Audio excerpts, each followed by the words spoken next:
നമസ്കാരം. നാട്ടിലെല്ലാം മഴ തുടങ്ങിയിട്ടുണ്ട്. GCC എല്ലാം ചൂടിൻ്റെ അതിൻ്റെ പരമത്തിലെത്തിയിരിക്കുകയാണ്. ഞാൻ ഡോക്ടർ മുഹമ്മദ് ഷിഹാബ്. ചൂടിനെ കുറിച്ച് കുറച്ച് കാര്യങ്ങൾ പറയാൻ വേണ്ടിയിട്ടാണ്. നമ്മൾ പ്രത്യേകിച്ച് ചൂട് സമയത്ത് ശ്രദ്ധിക്കേണ്ടത്, വെള്ളം എല്ലാവരും കുടിക്കാൻ വേണ്ടി പറയും, പക്ഷേ വെള്ളത്തിനോട് കൂടി തന്നെ ഇലക്ട്രോലൈറ്റ്സ് ഉള്ള ഒന്നിലെ ഷോപ്പുകളിൽ മേടിക്കാൻ പറ്റുന്ന ചില പൊക്കാറി പോലുള്ള വെള്ളങ്ങൾ, ബോട്ടിലുകളോ അല്ലെങ്കിൽ നമ്മൾ തന്നെ പ്രിപ്പയർ ചെയ്യുന്ന നാരങ്ങ വെള്ളമോ ഇതെല്ലാം ഉപയോഗിക്കേണ്ടതാണ്.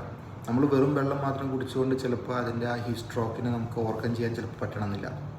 അപ്പോൾ അതുകൊണ്ട് രണ്ട് തരത്തിലുള്ള ആൾക്കാരാണ് ഉള്ളത്. ഒന്ന് ഓഫീസിനകത്ത് വർക്ക് ചെയ്യുന്നവർ, രണ്ടാമത്തത് പുറത്ത് വർക്ക് ചെയ്യുന്നവർ. അവർക്ക് ഇളവുകളൊക്കെ ഉണ്ട്. എന്നിരുന്നാലും ഓഫീസിനകത്ത് വർക്ക് ചെയ്യുന്നവർ പ്രത്യേകിച്ച് ശ്രദ്ധിക്കേണ്ടത്, ഓരോ ഇൻ്റർവെല്ലിൽ ഹാഫ് ആൻ അവർ കൂടുമ്പോൾ വെള്ളം കുടിക്കാൻ ശ്രദ്ധിക്കണം. അതും ലിമിറ്റഡായിട്ട് കുടിച്ചാൽ മതി, കൂടുതലായിട്ട്. പക്ഷേ ആ ഇൻ്റർവെൽ കണക്കിന് നമ്മൾ കുടിക്കേണ്ടതാണ്. രണ്ടാമത്തെ കാര്യം നമ്മൾ പ്രത്യേകിച്ച് ശ്രദ്ധിക്കേണ്ടത് വെച്ചാൽ ചൂട്, തണുപ്പ്. ഇത് വളരെ ശ്രദ്ധിക്കേണ്ട കാര്യമാണ്. എപ്പോഴും ചൂടിൽ നിന്ന് തണുപ്പിലേക്ക് കയറുമ്പോൾ ചെറിയൊരു ഗ്യാപ്പ്, ഒരു 1 മിനിറ്റ് നമ്മളവിടെ ഗ്യാപ്പ് ഇടുക, അവിടെ വെയിറ്റ് ചെയ്യുക.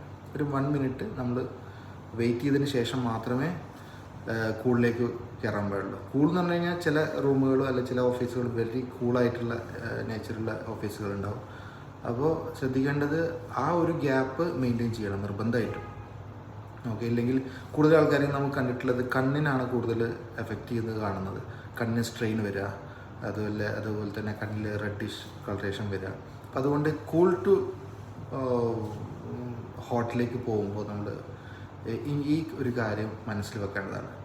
Okay, thank U.